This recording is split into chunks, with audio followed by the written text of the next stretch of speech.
Okay. Hi, my name's Dakota. I'm going to be your nurse today. Can you tell me your name? Yeah, my name's Dan. When's your date of birth? It's 10/31/77. All right. The patient looks clean. Their hair's done. They don't look in distress. Can you tell me your name again? It's Dan. Okay. Do you know where you're at? Yeah, I'm at the hospital. Okay. What's the date? Today's the 6th. The 6th? Okay. Well, it's the 5th, but that's fine. Close enough. And then what brought you in? What are you here for? Just nausea, vomiting. Nausea, vomiting. Okay. From that, I assessed the speech pattern. The speech pattern's clear. His verbal, are you in any pain or anything?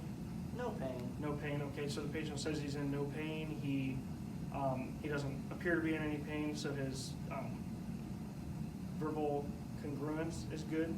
Verbal and nonverbal congruence. Okay, next we're going to check the skin or the integumentary system.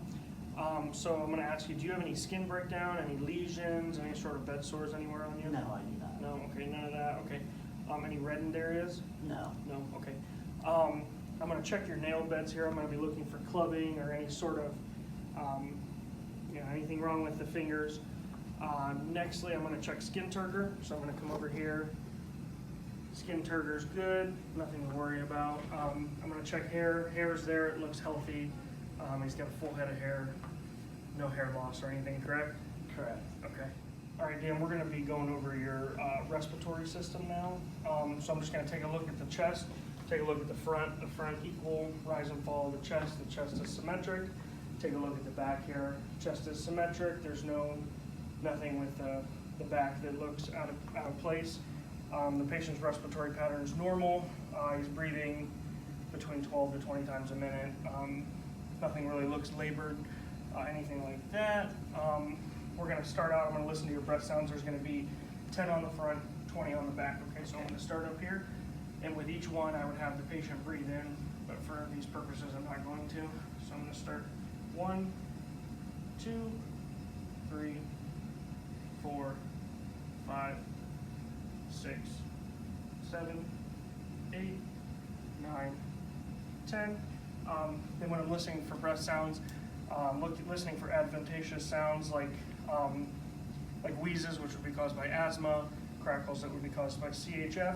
His breath sounds are clear on the front, bilaterally, and regular. Now I'm going to take a listen to your back here. If you could just sit up for me. There's going to be 20 breath sounds on the back.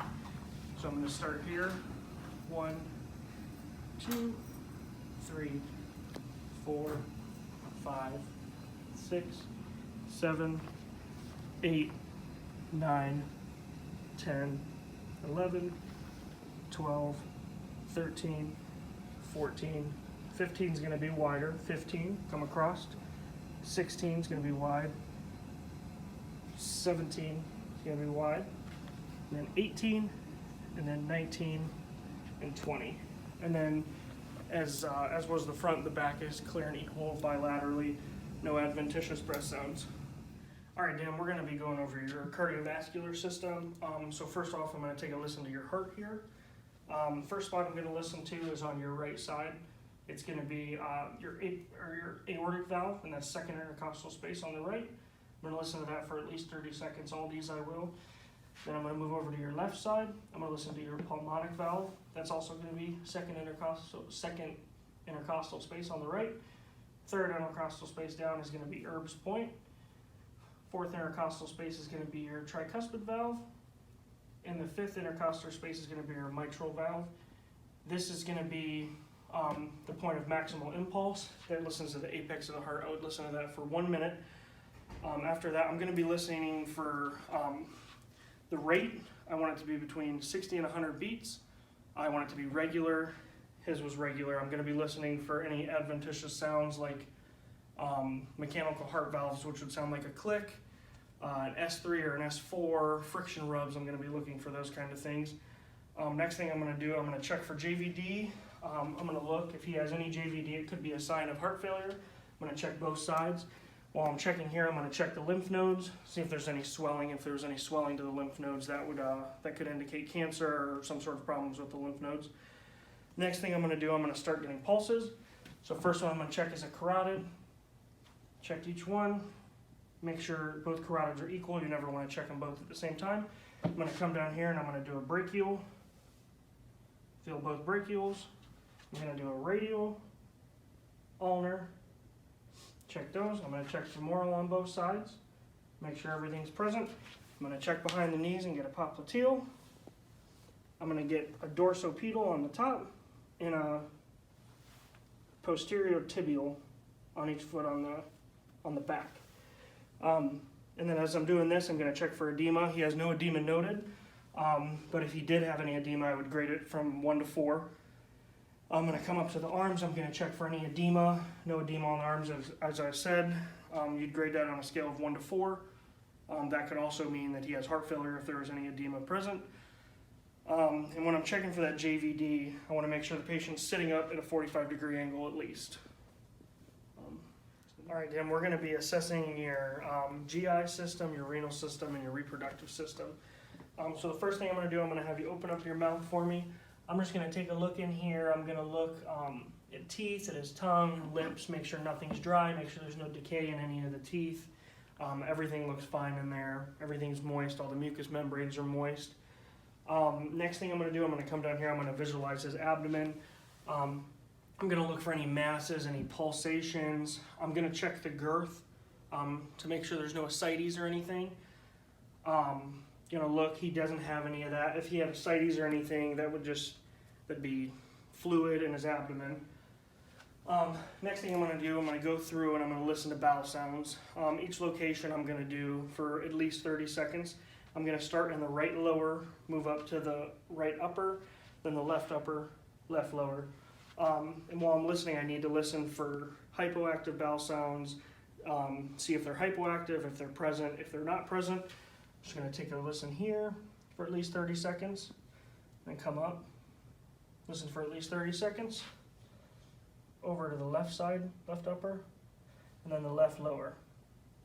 And then again, you're going to want to know if they're present, if they're not present, hypoactive or hyperactive. The next thing I'm going to do is I'm going to percuss the abdomen, and while I'm percussing, I'm going to be feeling for any masses. I'm going to be checking for rebound tenderness, any soft distensions, any painful areas. Then I'm going to want to percuss it to listen for if it's a dull sound, which would be either if it's dull or full, so tympany or dullness. With the dullness, it's going to be fluid in there. With tympany, it's going to be air. Next, I'm going to move down to your renal system. Have you been voiding normally? Yes. Okay, when was the last time you voided? Today.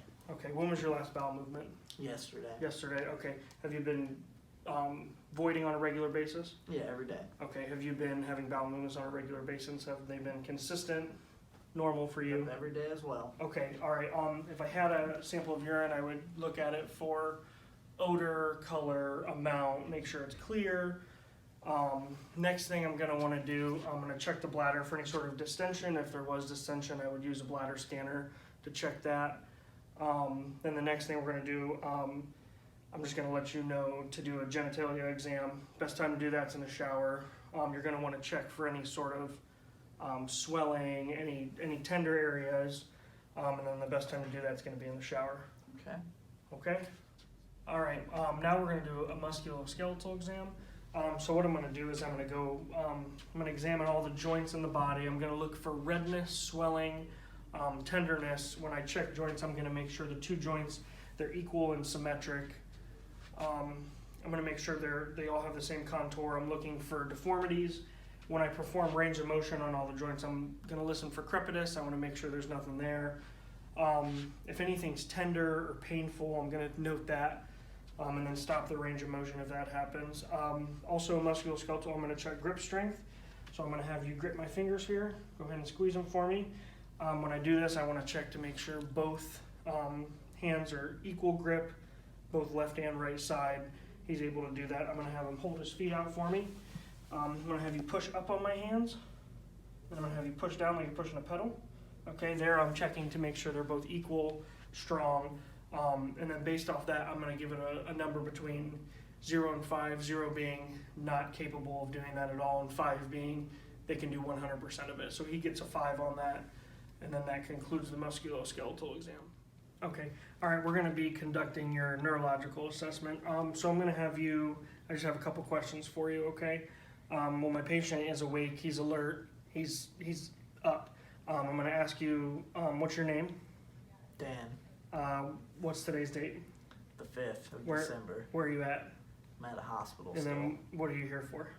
Nausea. Okay, all right, so he's alert and oriented times 4. He's awake, he's alert. So, all right, so then I'm gonna check a couple things. I'm gonna check hand grasp and hand grasp strength and feet strength. So I'm gonna have you squeeze my fingers here for me. On this, I'm testing to see if they're both equal. They're both equal. They're both strong.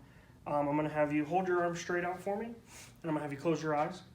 Here, I'm checking for arm drift to see if one arm is drifting and the other one's not. Okay, then I'm gonna have you hold your arms out and then push up against mine. Both equal and strong, and then go ahead and push down. Both equal and strong. I'm gonna come down here to the feet. I'm gonna do the same thing. Go ahead and push up for me. Okay, then push down. Perfect. Both equal strong. If we were laying in a bed, I'd have him hold both legs out, close his eyes, and watch for leg drift. Next thing I'm gonna have you do, I'm gonna have you take a couple steps for me. So I'll have you stand up. I'm gonna have you go foot in front of foot, foot to toe. Have you take a couple steps like that. All right, any pain or anything with that? No. Okay, I'm gonna have you turn around. We're gonna walk back here, same thing. Okay, then what I'm gonna have you do is I'm gonna have you stand up. We're gonna do something called the Romberg test. I'm gonna have you hold your arms, kind of not straight out, but just kind of at your side like this. Then I'm gonna have you close your eyes.